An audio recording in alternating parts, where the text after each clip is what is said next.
அரசியலில் எதுவுமே பின்னடைவு இல்லை. இதெல்லாம் கோர்ஸ் கரெக்ஷனுக்கான ஒரு சூழ்நிலை. மக்களோட புரிதலை கட்சிகளும் புரிஞ்சுக்க வேண்டிய ஒரு சூழ்நிலைன்னு தெரியுதில்ல. அந்த மாதிரி ஒரு முன்னெடுப்பு எடுக்கணும். எந்த ஒரு அரசியல் கட்சியோ தொழிலோ நம்ம வாழ்க்கையோ நம்ம உந்தல் இல்லைன்னு வச்சுக்கோங்களேன். உந்தல் சக்தி இல்லாத எல்லாமே வீக்காக தானே ஆயிரும். இந்த காங்கிரஸும் மாயாவதி அவர்கள் சேர்ந்ததும் 1 லட்சம் ரூபா கொடுப்போம்னு சொன்னதும் அதை தாண்டி ரீடிஸ்ட்ரிபியூஷன் ஆஃப் அசட்டு இஸ்லாமியர்களுக்கு யூபியில் போய் பார்த்தீங்கன்னா நிறைய முஸ்லீம் நண்பர்கள் பெண்கள் போய் 1 லட்ச ரூபா எப்படி கொடுப்பீங்கன்னு காங்கிரஸ் ஆஃபீஸில் போய் கேட்குற அளவுக்கு வந்துருச்சு.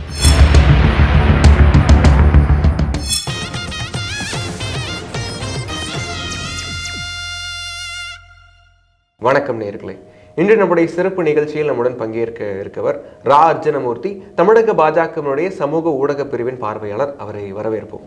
வணக்கம் சார். வணக்கங்க. இந்த தடவை உத்தரப்பிரதேசில் காங்கிரஸோட கூட்டணியில் இருக்கக்கூடிய சமாஜ்வாடி பார்ட்டி மிகப்பெரிய சீட்ஸை கைப்பற்றி இருக்கிறாங்க. இதுக்கு என்ன காரணம் நினைக்கிறீங்க? ஏன்னா அயோத்தி கோயில் அப்படிங்கிறது மிகப்பெரிய ஒரு இதுவாக இருந்தது.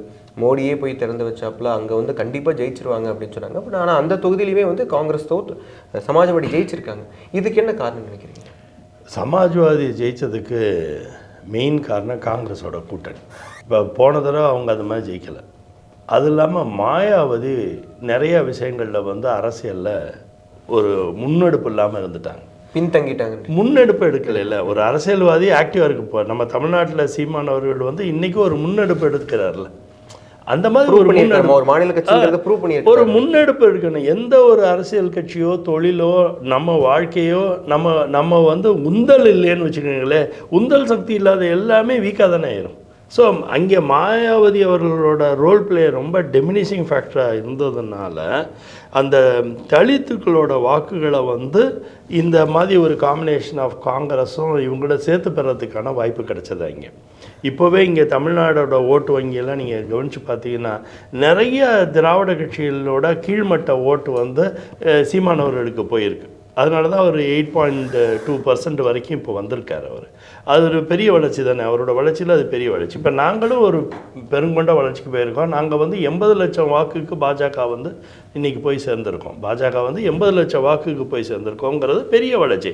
நோட்டாங்கிற ஒரு விமர்சனத்துலேருந்து நாங்கள் இப்போ வெளியே வந்துட்டோம். தமிழ்நாட்டில் எங்களை கொச்சைப்படுத்தி விமர்சனம் பண்ணுவதற்கு பாஜகவை நோட்டாவே பயன்படுத்திக்கிட்டு இருந்தாங்க பல ஆண்டுகள். இனிமேல் நோட்டாவை பற்றி பேசுகிறதுக்கு வாய்ப்பு இல்லாமல் போயிடுச்சு. ஸோ இந்த ஆங்கிளில் நீங்கள் எடுத்துகிட்டு போய் யூபியில் பொருத்தி பார்த்தீங்கன்னா என்னவாக இருக்கும்னா, இந்த காங்கிரஸும் மாயாவதி அவர்கள் சேர்ந்ததும் 1 லட்சம் ரூபா கொடுப்போம்னு சொன்னதும் அதை தாண்டி ரீடிஸ்ட்ரிபியூஷன் ஆஃப் அசட்டு இஸ்லாமியர்களுக்கு செய்ய வாய்ப்பு இருக்குங்கிறத ஒரு மாதிரி பேசி உருவாக்குனதும் ப்ளஸ் மாயாவதி அவர்களோட செயல்பாடு கம்மியாக இருந்ததும் தான் இந்த மாதிரி ஒரு ஷிஃப்ட்டுக்கு காரணமானது ஒழிய பாஜகவை தவிர்த்தவர்களுக்கு ஓட்டு போட்டாங்கிற காட்டிலும் இந்த ஏழை மக்களுக்குள்ள இந்த பணம் 1 லட்சம் ரூபாங்கிறது ஒரு வசீகரமான குரலாக இருந்திருக்குமோன்னு எனக்கு ஒரு எண்ணம் இருக்குது. அதனால தான் இப்போ பாருங்கள், திடீர்னு யூபியில் போய் பார்த்தீங்கன்னா நிறைய முஸ்லீம் நண்பர்கள் பெண்கள் போய் 1 லட்ச ரூபா எப்படி கொடுப்பீங்கன்னு காங்கிரஸ் ஆஃபீஸில் போய் கேட்குற அளவுக்கு வந்துருச்சு. இப்போ காங்கிரஸ் ஆஃபீஸில் போய் தட்டி 1 லட்ச ரூபா தர நீங்கள் எப்படி தருவீங்களா தரமாட்டீங்களான்னு கேட்குறேன். அவங்களுக்கு அரசாங்கம் என்ன உருவாக போகுதுன்னு கூட தெரியல. அதுக்குள்ளே இந்த 1 லட்ச ரூபா கேட்க போயிட்டாங்க. சார், அது ஆட்சி அமைச்சதுக்கு அப்புறம் கொடுக்குறேன் அப்படின்னு சொன்ன விஷயம். பட் மக்களுக்கு ஆட்சி அமைக்கல அப்படிங்கிறதுனால இவங்க அது ஒரு பேக் ஃபார் எடுக்கிறாங்க. இப்போ ஓட்டு போட்டது நீங்கள் திருப்பி வாங்க முடியாதுல்ல. அதை திருப்பி வாங்க, காசு கொடுத்தா திருப்பி வாங்கலாம். இவங்க ஓட்டை போட்டுட்டாங்க, திருப்பி வாங்க முடியாது. அதனால் அவங்க வேதனையை வெளிப்படுத்த தானே செய்வாங்க மக்கள். அதனால தான் நான் என்ன சொல்ல வரேன், இந்த மாதிரி ஜிகனா வேலைகள் பண்ணி யூபியில் இன்னைக்கு சமாஜ்வாதி பார்ட்டியும் காங்கிரஸும் கூட்டணி சேர்ந்து ஒரு மாதிரி ஒரு மாயாஜாலம் பண்ணி இந்த ஓட்டை எடுத்திருக்காங்களே. இதோட பின்விளைவை நீங்கள் பாருங்கள். வர்ற எலெக்ஷனில் இப்போ இருக்கிறத காட்டிலும் பாஜக அதிக பெரும்பான்மையில் அதிக சீட்டில் வரக்கூடிய சட்டமன்றத்தில் ஜெயிப்பாங்க. சார், போன தடவை விட இந்த தடவை 80 உத்தரப்பிரதேஷ் கண்டிப்பாக பாஜக எடுத்துருன்ற ஒரு டாக் தான் எல்லா எக்ஸிட் போல்ஸ் 69 எடுப்போம்னு பார்த்துருப்பீங்க. ஆனால் இது யாருமே கால்குலேட் பண்ணாத ஒரு அரித்மெட்டிக் நம்பர். கிட்டத்தட்ட அரௌண்ட் 43 சீட்ஸ் கிட்ட காங்கிரஸ் சமாஜ்வாதியும் பெற்றிருக்கிறாங்க. இது ஒரு கூட்டணி, இது ஒரு பின்னடைவாக இருக்காதா பாஜக? இதில் எந்த ஒரு அரசியல் கட்சியுமேங்க எப்படி பார்க்கணும்னா, இன்றைக்கி பார்த்திங்கன்னா 13 ஆண்டுகள் கலைஞர் அவர்கள் வந்து அரசாங்கத்திலே இல்லாமல் ரொம்ப நாள் வெறும் அறிவாலயத்திலே இருந்தாங்க. அரசாங்கத்துக்கே போக முடியல எம்ஜிஆர் இருக்க வரைக்கும். அதை ஒரு பின்னடைவுன்னு நம்ம பார்க்க முடியாது. நம்பர் 1. நம்பர் 2, ராஜீவ்காந்தி இறந்தபோது மொத்தமாக 2 எம்எல்ஏ தான் ஜெயித்தாங்க அந்த நேரத்தில். அதையும் ஒரு பின்னடைவுன்னு பார்க்க முடியாது. அதே மாதிரி ஜெயலலிதா அவர்கள் 96 முழுக்க தோற்று அவங்களே டெபாசிட் எடுக்கிற அளவுக்கு கஷ்டப்பட்டதுனால அது ஒரு பின்னடைவும் பார்க்க முடியாது. அரசியலில் எதுவுமே பின்னடைவு இல்லை. இதெல்லாம் கோர்ஸ் கரெக்ஷனுக்கான ஒரு சூழ்நிலை. மக்களோட புரிதலை கட்சிகளும் புரிஞ்சுக்க வேண்டிய ஒரு சூழ்நிலைன்னு தெரியுதில்ல.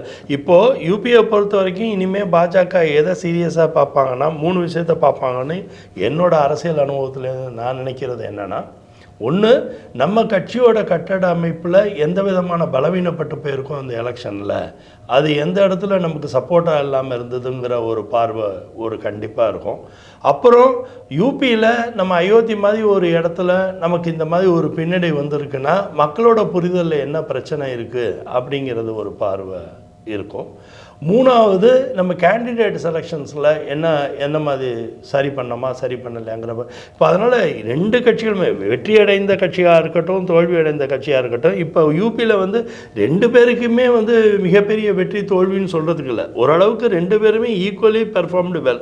அது பாஜக வந்தாலும் காங்கிரஸ் கூட்டணியாக இருந்தாலும் என்டிஏ கூட்டணியாக இருந்தாலும் ஓரளவுக்கு பெர்ஃபார்மன்ஸ் நல்லா இருக்கும்போது இவங்க 2 பேருமே அவங்களோட போத் சைடோட வியூஸை ஃபாலோ பண்ணி கோர்ஸ் கரெக்ஷன் பண்ணும்போது இப்போ நம்ம மோடி அவர்கள் 3வது முறையாக ஆட்சி அமைக்கும் போது வலிமையாக அவர் பார்வை அதில் இருக்கும் யூபியில். ஏன் வலிமையாக அவர் யூபியில் பார்வை எடுத்துக்காருன்னா, அவரோட தொகுதி வாரணாசியிலே ஒரு ஓட்டு வங்கி ரொம்ப கம்மியாக இருக்கதே அவர் நிச்சயமாக ஜர்க்காயிருப்பார். ஏன்னா அவரை பிம்பப்படுத்தி நாங்கள் இவ்வளோ பெரிய எலெக்ஷன் நடத்தும் போது அவரோட ஓட்டு வங்கி குறையும் போதே இதோட காரண காரியங்கள் என்னன்னு தெளிவாக பார்ப்பார். 2வது வந்து மோடி அவர்கள் ரொம்ப சயின்டிஃபிக்கான ஒரு அரசியல்வாதி, வெறும் எமோஷனல் அரசியல்வாதி அவர் இல்லை. ரொம்ப சயின்டிஃபிக்காக எதையுமே ஒரு டேட்டா பேஸில் பார்க்கக்கூடிய பார்வை உள்ளவர் அவர்.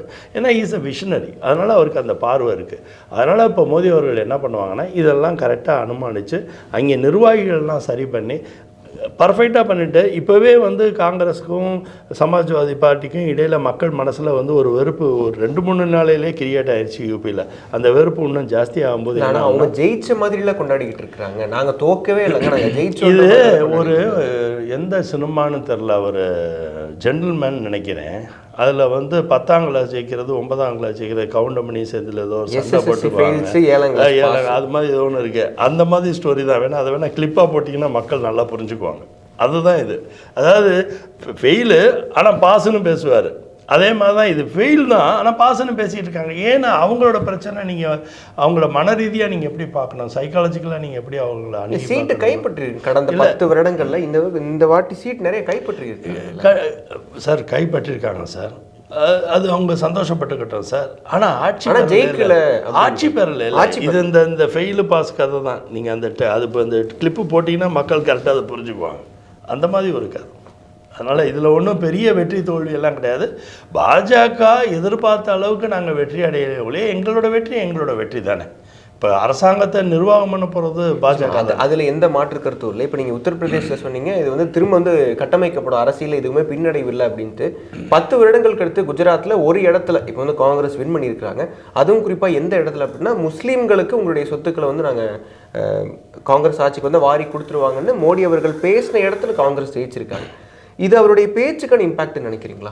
புரிதலோட இம்பேக்ட், பேச்சோட இம்பேக்ட்டுங்கிறத காட்டிலும் 2 விதமாக அரசியலில் பார்த்திங்கன்னா ஒரு விதமான எமோஷன் ரோல் பிளே ஒன்று இருக்கும். மக்கள் மனசில் ஒரு எமோஷன்ஸ் கிரியேட், மக்கள் மனசில் இருக்க ஒரு எமோஷனை எந்த அளவுக்கு நம்ம பாப்அப் பண்ணுறோங்கிற ஒரு மாடல். அப்படி பார்த்திங்கன்னா பூரியில் பேசின பேச்சு ரொம்ப எஃபெக்டிவாக இருக்குன்னு சொல்லலாமா? மோடி அவர்களோட பேச்சு தான் இன்றைக்கி வந்து ஆட்சி பிடிக்கிற அளவுக்கு வந்துருச்சுன்னு சொல்லலாமா? அப்படின்னு சொல்ல முடியாதுல்ல. அது மாதிரி ஆனால் ராஜஸ்தான்லேயும் இது கண்டினியூ ஆயிருக்கேன். ராஜஸ்தானில் ஒரு இடத்துல பேசியிருந்தாரு இந்த மாதிரி 2 எருமை மாடுகள் இருந்தால் ஒன்று வந்து காங்கிரஸ் வந்து உங்களுக்கு வாரி கொடுத்துருவாங்க இன்னொருத்தங்களுக்கு அப்படின்னு சொல்லும்போது அங்கேயும் அது ரிஃப்ளெக்ட் ஆயிருக்கு அந்த தொகுதியிலையும். அதாங்க அது எப்படி மேனிப்புலேட் பண்ணாங்கிறது தான் மாடல். இப்போ என்னென்னா நீங்கள் வந்து யூடியூபர்லாம் வச்சு என்ன பண்ணாங்கன்னா அதை ஓவராக வந்து மேனிப்புலேட் பண்ணுற மாதிரி ஒரு டோன் செட் பண்ணிவிட்டு ஒரு யூடியூபரோட சேனலை தூக்கி ஒவ்வொரு ஊர்லேயும் டிவியில் போட்டு பெரிய பிக் ஸ்க்ரீனில் போட்டு பெரிய பெரிய ஸ்க்ரீனெல்லாம் எஸ்டாப்ளிஷ் பண்ணி அதிலலாம் போட்டு மக்கள் மனசில் ஒரு வெறுப்பை திணிச்சாங்க. ஆக்சுவலாக மக்கள் மனசில் வெறுப்பு இருந்து தான் மொத்தமாகவே தோற்று போயிருக்கணும் எல்லா இடத்துலையுமே. அப்படி நடக்கலை. ஆனால் மக்கள் மனசில் ஒரு வெறுப்பை திணிக்கக்கூடிய வாய்ப்பாக அவங்க அதை பயன்படுத்திக்கிட்டாங்க. கேப்பபிளாக அதை மேனிப்புலேட் பண்ணுறாங்க. ஏன்னா மக்களுக்கு ஒரு ஆன்டி இன்கம்பன்சி ஃபேக்டர் இருக்குது, பிரெயினில் இருக்குதுன்னு தெரிஞ்சோன்னே அது ஒரு 1% 1/2% இருந்ததோ ஒரு 10% அது ஒரு கேட்டலிஸ்ட்டாக பயன்படுத்திக்கிட்டாங்க. ஆனால் அது உண்மைத்தன்மை இல்லைங்கிறது இப்போ அங்கே இருக்க மக்கள் இப்போ உணர்ந்துருப்பாங்க. எப்போதுமே இங்கே கோபங்கிறது எப்போதுமே ரொம்ப நேரம் இருக்கக்கூடிய விஷயம் இல்லை, வந்துட்டு போகிற விஷயம். அந்த கரெக்டான டயத்தில் அந்த கோபத்தை எலிவேட் பண்ணிவிட்டு அதை பயனடித்தாங்க. ஏன்னா இந்த மாதிரி மேனிப்புலேட்டர் பண்ணி அரசியல் பண்ணுறவங்க என்றைக்குமே காலகாலமாக எப்போதுமே சக்ஸஸ்ஃபுல்லாக இருக்க முடியாதுங்கிறது என்னோட ஒரு 26-27 வருஷம் அரசியல் அனுபவத்தில் எனக்கு நல்லா தெரியும். The big manipulator will be the biggest failure in politics. Manipulation அப்படிங்கிறத ஏற்றுக்க முடியுது. ஆனால் அவருடைய பேச்சுமே வந்து மக்கள் மத்தியில் போய் ஒரு இம்பாக்டை கிரியேட் பண்ணியிருக்கு இல்லையாம்மா? யூடியூபோட மேனிப்புலேஷன் 2 விதமான வியூவர்ஸ் இருக்குமேங்க. ஒரு சினிமா வந்து ஒருத்தருக்கு பிடிக்கும், ஒருத்தருக்கு பிடிக்காமல் இருக்கும்.